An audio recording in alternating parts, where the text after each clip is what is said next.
Huddle Up Podcast. It is Monday night, January the 15th. As I am recording this is the Observations with Big Jim. I'm your host, Big Jim, and it has been quite a while since I've done one of these. I actually think it goes back maybe even into November beginning of December. So it's just been a little over a month since I did an Observations podcast. I do apologize about that. Not long after the last one, I don't know if I got sick or I just lost my voice or somewhere in between. But then that happened, and then the holidays happened, and I just kind of got out of routine on doing the Observations podcast. So I do apologize that it's been a little bit, and I will jump into them in just a second, but I want to remind everyone of where you can follow the show and follow me. You can follow me at Big Jim Sports on Twitter. You can follow the show at Huddle Up Podcast on Twitter, on TikTok, on Facebook, on YouTube. You can now get us on Instagram at Huddle Up Podcast Inc. I believe is where we are at over there. I just created the account, Huddle Up Podcast Inc. over on Instagram. So make sure you give us a follow everywhere that we can be found. And really, I want to thank everyone for getting the YouTube numbers up. We are up to 70 subscribers on the channel at last check, and continue that to grow, please. If you are subscribed to us there, share it. Let people know about it. Our goal is to hit 150 subscribers by Super Bowl Sunday. And if you are not subscribed, head over there and give us a subscribe. And we appreciate that support of the show and everything we are doing. This last couple weeks have been tremendous over on the YouTube channel. So I appreciate that. I appreciate your support of everything we were doing, as always. To jump back into this pod and this format in this show, I had 6 different things planned. I was going to talk about why Michigan, the University of Michigan, and what their football team did this year should give hope for sports fans whose team has not won a title in a long time. The close, the Notre Dame football season, and looking back at the full season and what's in store and what they've done in the transfer portal and with a new offensive coordinator hire. I was going to talk about my preview of the NFL playoffs and who I think was going to end up in the Super Bowl. And I was going to talk about the roller coaster of emotions that I've gone through with the hockey season this year so far, between my Washington Capitals and also my Hershey Bears. And I was going to talk about the Dallas Cowboys and their playoff hopes and how I felt going into this postseason, and how the only team that I was really, really concerned about, not that the Cowboys couldn't lose at all or any week leading up to it, but the only team I was really concerned about on the NFC side anyway was the San Francisco 49ers, because it was going to be a game that the Cowboys were going to have to travel to.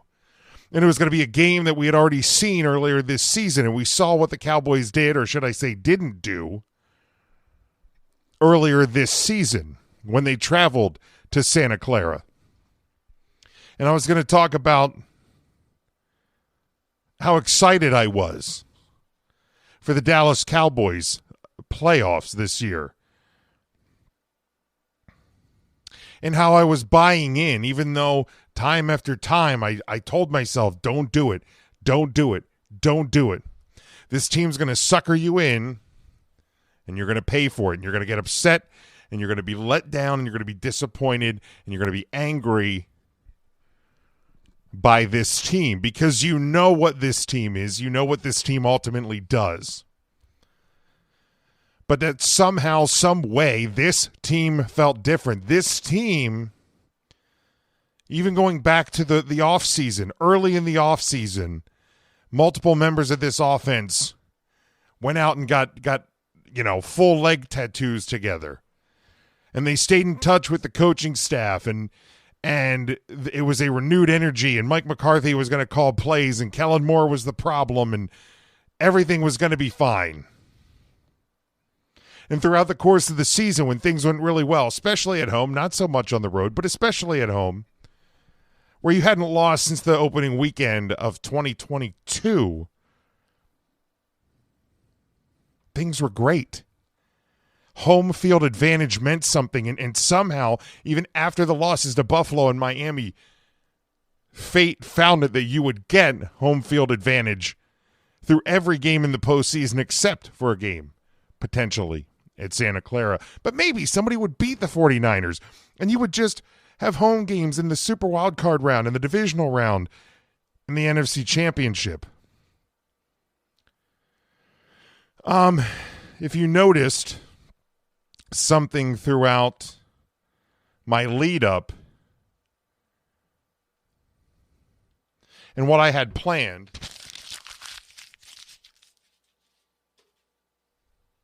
that's me crumpling up a piece of paper because all of those plans are now in the garbage can that sits next to my desk here, Studio L, in the Huddle Up Podcast studio.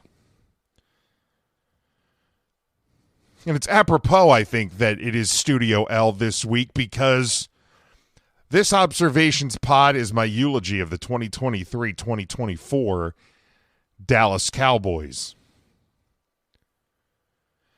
Yesterday, a 48-32 loss to the Green Bay Packers in the Super Wildcard round. And don't let that score fool you. This game was nowhere close to a 16-point loss for the Dallas Cowboys. It was much, much worse than a 16-point loss. That was padded by garbage time that Dak Prescott supporters, apologists, are now touting that he looked good yesterday once he settled down in the second half. More on that in a minute. But 48-32, the Dallas Cowboys' hopes and dreams, as well as Cowboys Nation, come to a close on a cold, snowy Sunday afternoon in Arlington. Maybe it's appropriate that it was a cold day in January when Green Bay comes to town and kicks your ass in Jerry World, where Green Bay is now 5-0, by the way, all time in AT&T Stadium. Maybe it should be renamed for a cheese because apparently the Packers own that stadium and not us, but that's not for me to decide.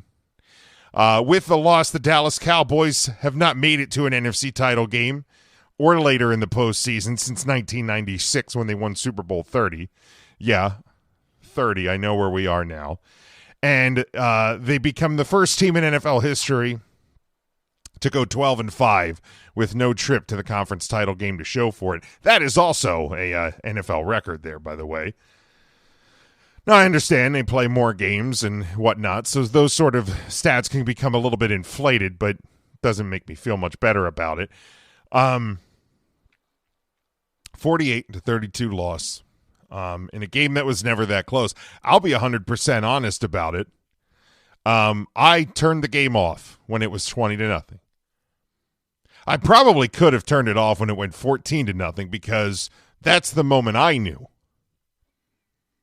that there's no coming back from this, because I've seen this before. And it's appropriate maybe that I missed the Dak Prescott pick six after I turned the game off. But yeah, I'm aware of Aaron Jones having a career day, Jordan Love looking like the third reincarnation of Brett Favre. At least on this Sunday. I don't know what he'll do the rest of the way. But I don't want to take away from what the Packers did. And the Packers, they showed up, they were aggressive, and they did what they had to do to kick the Cowboys' ass. So it's taking nothing away from it, but that's not what this episode is about. We'll talk about it tomorrow night, live on the Huddle Up Podcast, 8:30 Eastern Time on Facebook, Twitter, and YouTube. Bing! So make sure you tune in, please. I would appreciate that. We will talk about the Packers. We will talk about what they did, what the Cowboys didn't do a bit. But I don't want to. I'm doing this today because I don't want to. I don't want to just overtake the show with my anger. And the funny thing is, and I'll get to thoughts on what went wrong and things like that, but the funniest part about this is I'm not even that angry. I'm not even that angry. I'm trying to find answers. I'm trying to reason with my own freaking brain of where the Cowboys can go from here. But I'm not even that angry. And I said that to my wife today, that it's odd. I'm on a whole different level of, I don't even know what. I'm resigning to the fact that this is what the Cowboys are, or whatever. But I don't know. It's strange that I mean, in years past, I would have been furiously angry, and that's just not what I am right now, and that's not even what I was yesterday. So what went wrong? What went wrong yesterday? And I guess this would be a much shorter podcast if I talked about what went right, because the answer would be nothing. Let's move on. And I'm not going to go super long form. You're not necessarily here me to go 40 minutes or anything stupid like that about what it went wrong for the Dallas Cowboys. But what I can say is there's a few things that stuck out to me about what went wrong yesterday. And the first thing starts on the offensive side of the ball. I felt like the game plan changed from what this team has done throughout the majority of the season. It became predictable. It became conservative. And it looked like they were reading off of a script. If you've ever called a customer service line where you can tell they're reading off of a script, that's what it felt like the Cowboys offense was doing. Yeah, let's just keep running the ball on first down and second down, and then we can try forcing a pass in on third down. Oh, we got a punt. The only time the script changes when Dak Prescott threw an interception or a pick six. But they weren't able to utilize their weapons. Everybody looked defeated. For as good as Brandon Cooks was at the second half of this season, he looked every bit as bad as he did in the first three games. CeeDee Lamb looked like he was mentally not there. Tony Pollard once again continued to struggle. And here's what the frustrating thing is, and it's a thing on both sides of the ball, that obviously guys that were out for the year weren't back, but everybody that was available to play was healthy in there. So I can't even use the excuse anymore that, well, the offensive line was beat up, that we were missing two of our starters here, one of our starters there, where Tony Pollard, had a hamstring injury that was hindering him. No. The Cowboys were at full strength that they could have been yesterday, and this is what we got. Another thing I noticed was the defensive game plan. For most of the season, the Cowboys played man coverage, and yesterday they went into zone coverage, and Jordan Love was able to just pick apart that team little by little by little by little, not to mention the fact that we don't have a fucking linebacker to stop the run. Thanks for that, Jerry. They literally just looked completely unprepared to do anything or stop anything Green Bay wanted to do.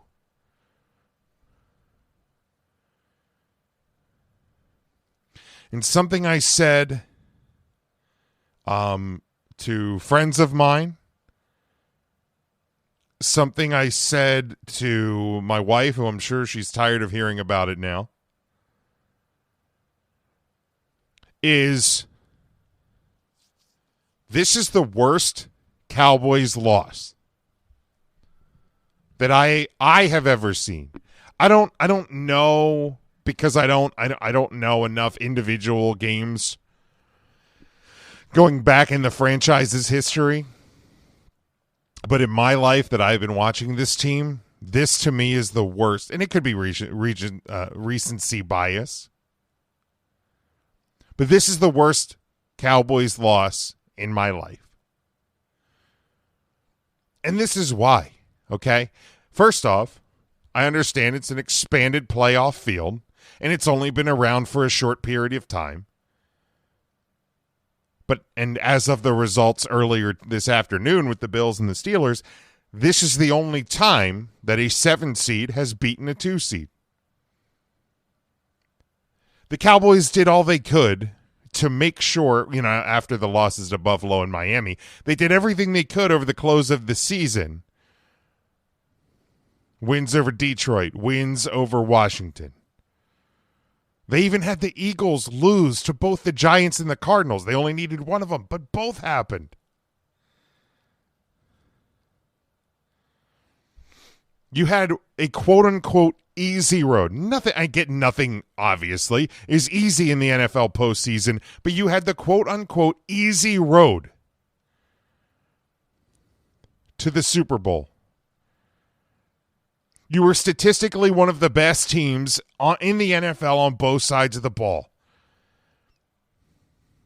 You were playing a team who was 9-8, who struggled to beat teams like New Orleans and the Giants down the stretch.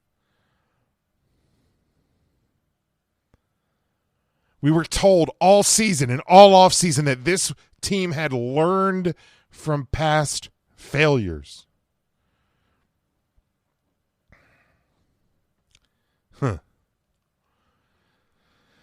None of it mattered. None of it mattered. You got embarrassed and you got your asses kicked at home. In a game that you were never in. A game that you were never in.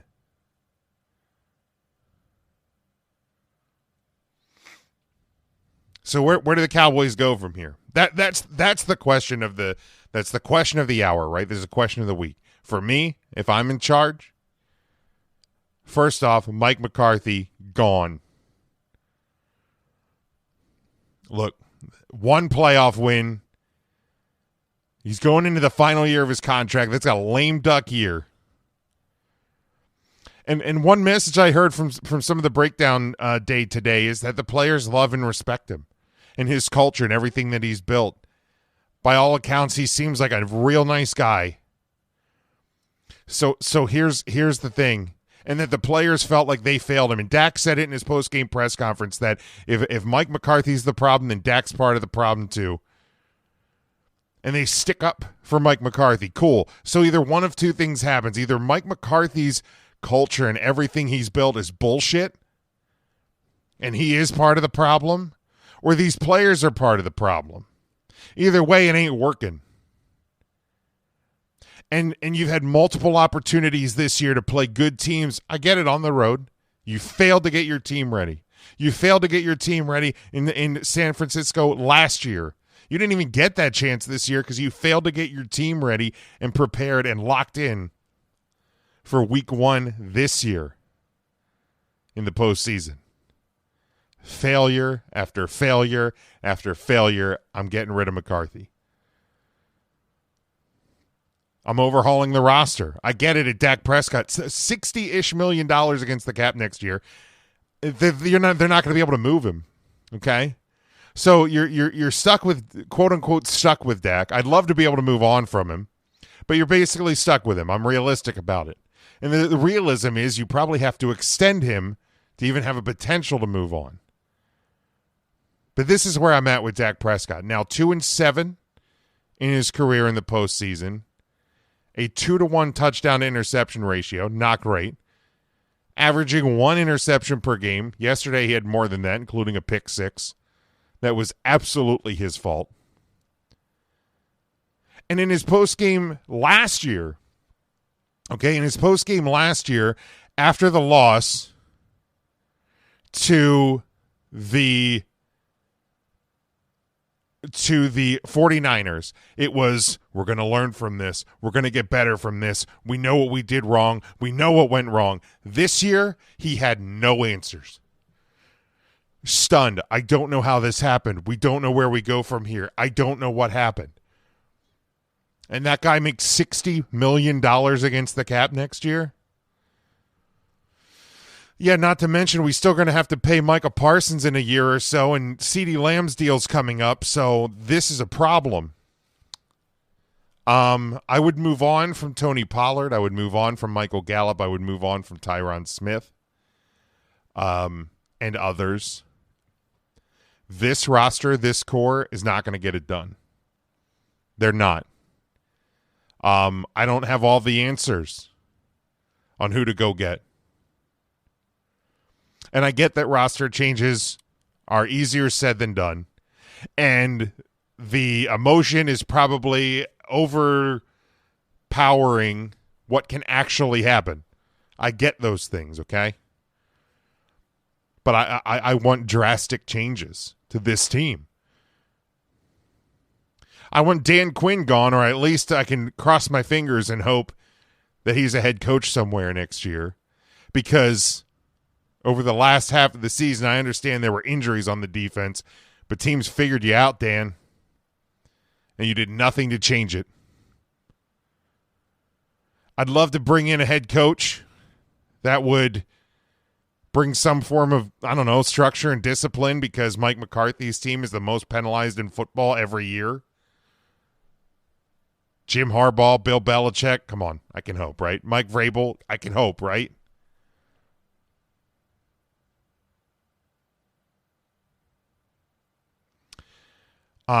Speaking of hope, wishful thinking, can we hire a GM? Can we let the head coach have some form of power in the organization, please? The reality is, and this is where I'm going to close. I'm kind of stealing this from Dan Patrick. Every day on the Dan Patrick show, at the end of the show, what did I learn today? So what have I learned this season? I'll start. Number one, nothing is ever actually going to change. And I look at the things like hire a coach who can bring structure, who have some power. It's not going to happen. Nothing's actually going to change while Jerry Jones is still there. How do I know? Because he basically gives the same post-game speech every year when there's another huge embarrassing failure by the Dallas Cowboys. I'm heartbroken and I'm sad and we don't know what happened. We're going to figure it out and we're going to get back to work. Shut up. Fuck you, Jerry. Okay? Like, at least come up with a different fucking script for the next time. You have a year. You have a year until we fail again. Find a new fucking script writer, Jerry. My only hope is that when he is no longer running this team, that his kids, if they take over, are actually smart enough to hire people to are going to be GMs and manage the football operations. And they just sit there and collect the check. But that's not going to happen for a long time, right? It's not. As long as Jerry's running the show.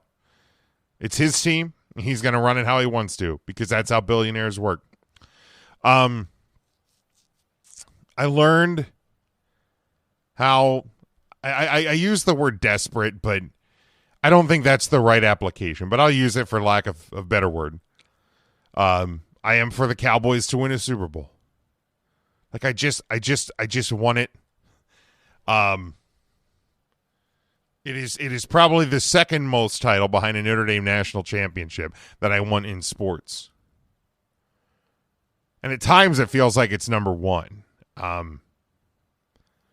And today my wife asked me, she's like, would you take like what the Rams did the other year when they basically like sold their soul to win it all? And I even interrupted her and I said, without hesitation. Without hesitation. Because first off, look how quick the Rams have recovered. Like, I understand they lost to the Lions this weekend, but that team has so much crazy young talent. And they could have easily beaten them, and Lord knows what happens after that.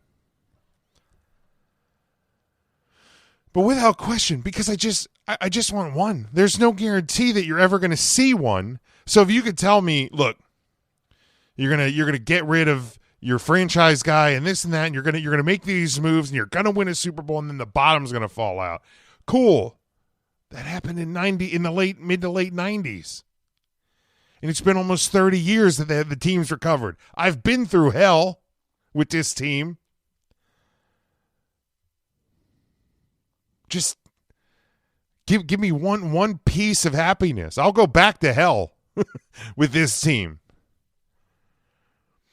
I also learned that I should never trust a Cowboys regular season ever again. Ever. Literally never again. At least until Jerry is no longer in control of this team. Because it's going to be the same thing. Like all of the jokes about the Cowboys being, this embarrassing. I can't even argue with them. That's the frustrating part. Is I can't argue against it because it's the reality of this situation. It's who they are. The Houston Texans have more playoff wins since their inaugural season than the Dallas Cowboys have had in that same period of time. I should never trust a Cowboys regular season ever again. And lastly, the thing I learned is that I'm probably never going to see my team win another Super Bowl in my lifetime. And I know that sounds dramatic, but I don't see a path to the Cowboys getting there. And I don't see the Jones family turning the team over to somebody else even after Jerry's no longer running the team. So that's where I leave it. The end of the 2023-2024 Dallas Cowboys season.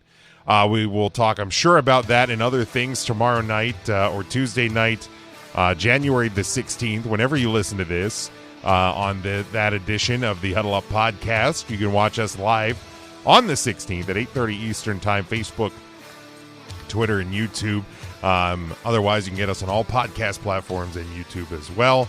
You can get me at Big Jim Sports. But until next time, please stay safe, stay smart, and as always, go for the win.